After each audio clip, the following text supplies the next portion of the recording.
అందరూ ఒకసారి గట్టిగా జై తెలంగాణ, జై జై తెలంగాణ, జై కేసీఆర్, జై జై కేసీఆర్. అందరూ ఒకసారి గట్టిగా పిడికిలెత్తి మరికొద్ది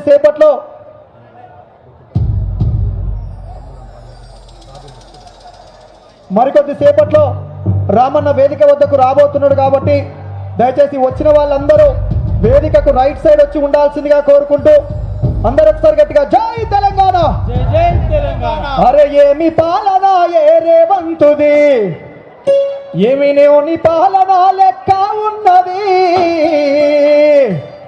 అవునా కదా?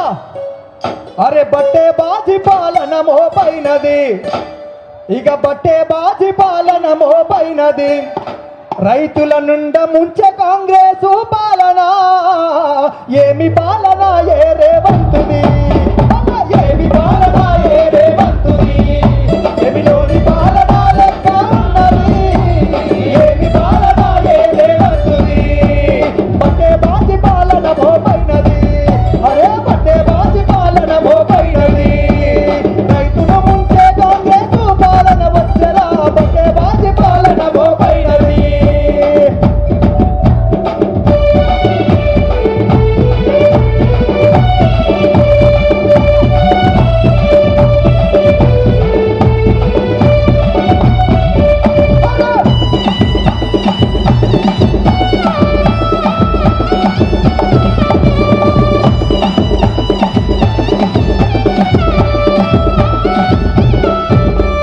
రైతు రాజ్యమిస్తానని ఓట్లు దండుకున్నాడు, ఓట్లు దండుకున్నాడు, ఓట్లు దండుకున్నాడు.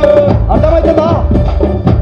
రైతు రాజ్యమిస్తానని ఓట్లు దండుకున్నాడు, ఓట్లు దండుకున్నాడు, ఓట్లు దండుకున్నాడు. రైతు రాజ్యమిస్తానని ఓట్లు దండుకున్నాడు, ఓట్లు దండుకున్నాడు, ఓట్లు దండుకున్నాడు. ఓటుకు నోటు దొంగల బందీ అయిన తెలంగాణ, ఓటుకు నోటు దొంగల బందీ అయిన తెలంగాణ. అర్థమవుతుందా? ఓటుకు నోటు దొంగ చేతిలో బందీ అయిన తెలంగాణ, బాధలతో ఉంటే మనం భరించలేము రైతన్న. కేసీఆర్ పాలనకై జై కట్టి పోదాము, పట్టే బాజీ పాలన మోపైనది, పట్టే బాజీ పాలన మోపైనది, పట్టే బాజీ పాలన మోపైనది, పట్టే బాజీ పాలన మోపైనది, పట్టే బాజీ పాలన మోపైనది. తెలంగాణ అరరే తెలంగాణ పల్లెలల్ల పొట్టే పొడిసెనో, నగదారిలో ఓటు నడిపెనో తెలంగాణకై, తెలంగాణ పల్లెలల్ల పొట్టే పొడిసెనో, నగదారిలో ఓటు నడిపెనో తెలంగాణలో. అన్నా, తెలంగాణ రాష్ట్రం కోసం పోరాటం చేసింది ఎవరో ఒక్కసారి గట్టిగా చేతులు ఎత్తాలి. ఎవరు? ఎవరన్నా? ఇంత చల్లగా చెప్తే కుదరదే. ఇవాళ మనం ఇక్కడ కార్యక్రమం పెట్టినామని కాంగ్రెస్ క్యాబినెట్ అంతా వరంగల్లోనే తిష్టా వేసి 3 రోజుల నుంచి రైతు మేళాను పెడుతున్నారు.